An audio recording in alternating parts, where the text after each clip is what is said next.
Salut tout le monde, bienvenue sur ma chaîne. Aujourd'hui, on va parler d'un sujet très important. On va parler de Netflix. C'est vrai, je suis pas une accro des réseaux sociaux.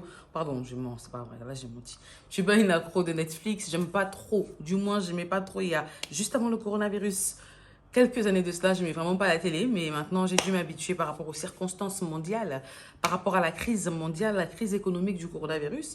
Bref, par rapport à tout ce qui se passe dans le monde, j'ai dû me mettre à l'idée qu'il faut bien que je commence à regarder la télé. Il ne faut pas que je sois comme une vieille, voilà, qui a des pensées négatives sur le développement, sur le développement émotionnel et économique de la nouvelle génération. J'ai commencé à regarder Netflix et tout. Donc, on va faire la liste. Donc, je vais vous raconter un peu les petits potins, les derniers trucs qui sont arrivés, les dernières séries que j'ai regardées. C'est vrai que j'ai un retard, mais voilà les 10 meilleures séries par rapport à mon classement de Netflix. Commençons. Numéro 10, The Witcher. C'est une série qui parle d'un mutant, qui est le mélange d'un être humain et d'une espèce bizarre, je crois. Il est à la chasse, à la fois un mutant, mais un chasseur. Il chasse les démons. Donc, il est semi-démon, semi-humain, chasseur et autres. Et c'est intéressant, mais il n'y a que la première saison sur Netflix. La deuxième saison sort le 17 décembre. J'ai aimé, c'était très beau, vous pouvez regarder. Je ne vous raconte pas, je vous épargne les détails parce qu'il y a d'autres séries dont on doit parler. Numéro 9, Squid Game. Tout le monde en parle, c'est intéressant. Il y a beaucoup de gens qui meurent, il y a du sang par-ci, par-là, vous connaissez l'histoire. Mais moi, personnellement, j'ai pas aimé Squid Game. Pourquoi? Parce que, pas que j'ai pas aimé, mais ça m'a pas fait un gros waouh parce que je suis une accro au manga. J'aime beaucoup les mangas depuis ma tendre enfance. Donc, c'était un peu le même scénario qu'un manga animé. Donc, je regarde vite fait, je vois. C'est un peu pareil. En plus, ça m'a beaucoup rappelé Hunter x Hunter. La seule différence qu'il y avait, c'était au niveau de la source de l'histoire, on va dire le début de l'histoire.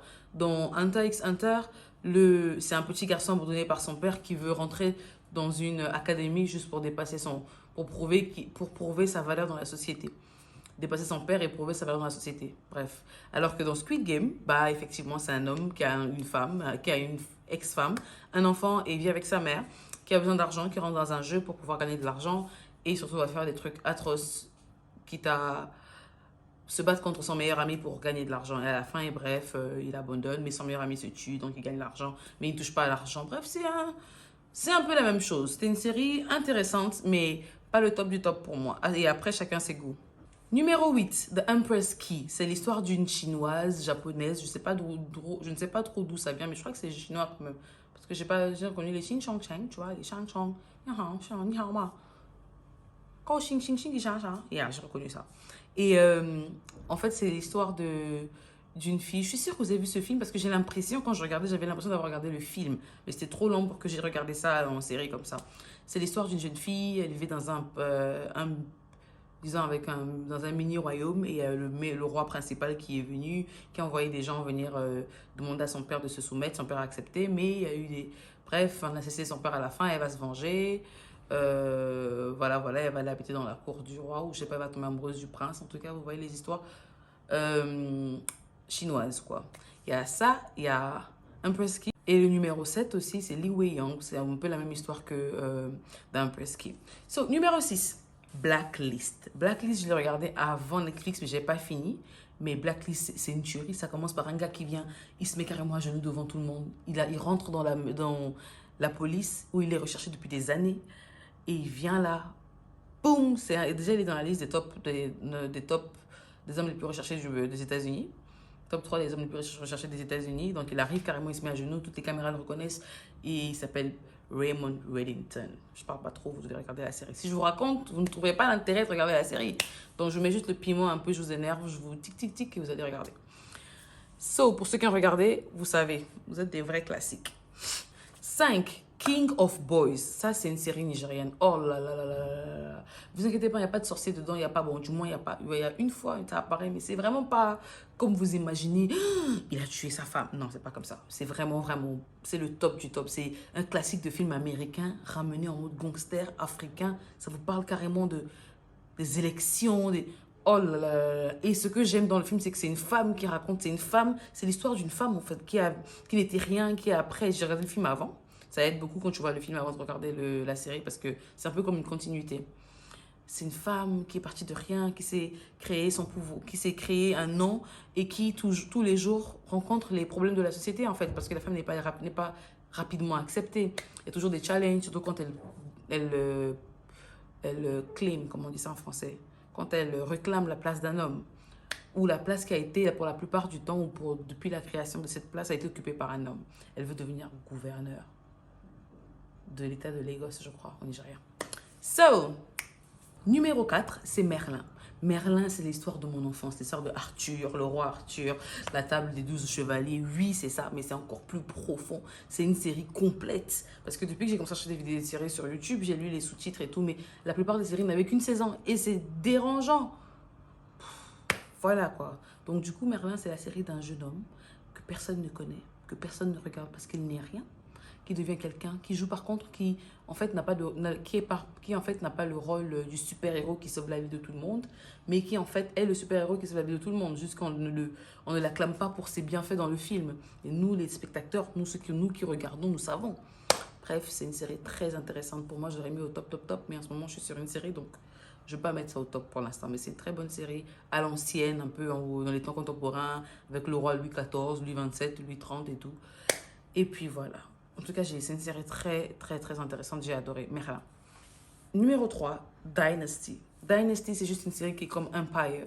Si vous avez remarqué, si vous avez regardé Empire, je sais pas si ça se dit bien en français, Empire, non, c'est Empire. So let's keep it this way, okay? It's Empire.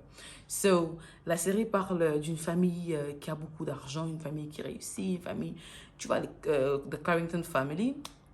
Ils sont au top du top, ils sont au top du top et ils réussissent. Et puis, après, il y a des challenges. Ça commence par... je crois qu'il avait divorcé avant. Ça commence par son deuxième mariage. La femme meurt. Après, il épouse une autre femme. Il se fait de l'argent. Vous voyez, quand je vous raconte, vous perdez un peu le goût du film. Donc, je ne raconte pas. Mais c'est très intéressant. Ma série numéro 2, c'est encore Dynasty. Je n'ai pas fini. Je suis à la saison 2.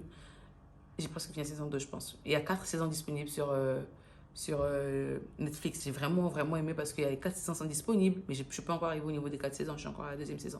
C'est intéressant. Vous ne savez pas ce que le prochain épisode vous réserve. Chaque fois, vous êtes surpris. Je me suis dit à un moment, c'est carrément comme le drama espagnol, vous savez, les films espagnols ou cubains, mexicains, enfin les films latinos, là.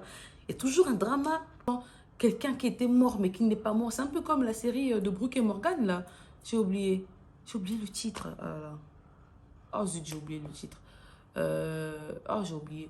Genre, il y a toujours un truc derrière, il y a toujours... C'est un truc qui finit pas, quoi. C'est un suspense éternel. Et c'est ça qui fait un peu la beauté. C'est vrai que c'est chiant à un moment, mais ça fait la beauté du film ou de la série.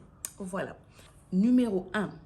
Le dernier numéro, parce que le numéro 3 et le numéro 2, pour moi, c'est des Dynasty. Je mets les deux au même niveau parce que je n'ai pas trouvé d'autres séries encore pour combler ce vide-là. Numéro 1 de chez numéro 1, Game of Thrones. Game of Thrones, c'est une série qui est sanguine, ça rentre dans vos veines, vous voyez. Quand j'ai commencé à regarder Game of Thrones, tout le monde avait déjà regardé Game of Thrones, c'est même plus toute personne n'en parlait. J'ai dit, bon tiens, laisse-moi m'asseoir et regarder, mais j'ai fait 2 semaines, je ne sortais pas. J'ai fini la saison, j'ai pleuré, j'ai essuyé mes larmes et la vie continue. Cette série est émotionnellement riche. Bref, pas plus que Dynasty, parce que Dynasty, ça fait plus... Oula, ça me démange, hein. Faut que j'aille laver les cheveux. Pas plus que Dynasty, parce que Dynasty, ça fait plus... Dynasty, je dis dynastie. Ça fait plus classique, plus récent que Game of Thrones. Game of Thrones a aussi sa beauté un peu... Voilà, c'est dans le même style que Merlin. Mais c'est beaucoup plus intéressant. So, non, Merlin, c'est best des best. Bon, bref, vous avez vu, hein, j'arrive même pas à me décider quoi mettre en premier, quoi mettre en dernier. Voilà mes 10 meilleures séries, mes séries préférées sur Netflix en ce moment. Ce que j'ai regardé depuis, on va dire, début de l'année à maintenant. En tout cas... Merci d'avoir regardé cette vidéo. Laissez un pouce bleu parce qu'on fera plus de vidéos. On va faire des petits chats, on va parler. Dites-moi en commentaire ce que vous aimez, ce que vous n'aimez pas. Grandissez ensemble, quoi. Vous voyez, donc voilà. Laissez-moi un pouce bleu parce que vous me soutenez beaucoup. C'est ce que j'apprécie. J'aime vos commentaires. Et je ferai de mon mieux de toujours répondre à vos commentaires. Vous m'allez droit au cœur. Merci à tous. Je vous envoie plein de bisous. Vivez heureux avec la joie du cœur. Aimez-vous, que Dieu vous bénisse. Et puis voilà. Laissez un pouce bleu, vous aurez plus de bénédictions et vous aurez une longue vie. Et abonnez-vous aussi, comme ça vos enfants seront des bénédictions pour nos enfants. Ah, j'ai oublié la partie, la générique. Ok, bref, c'est trop tard.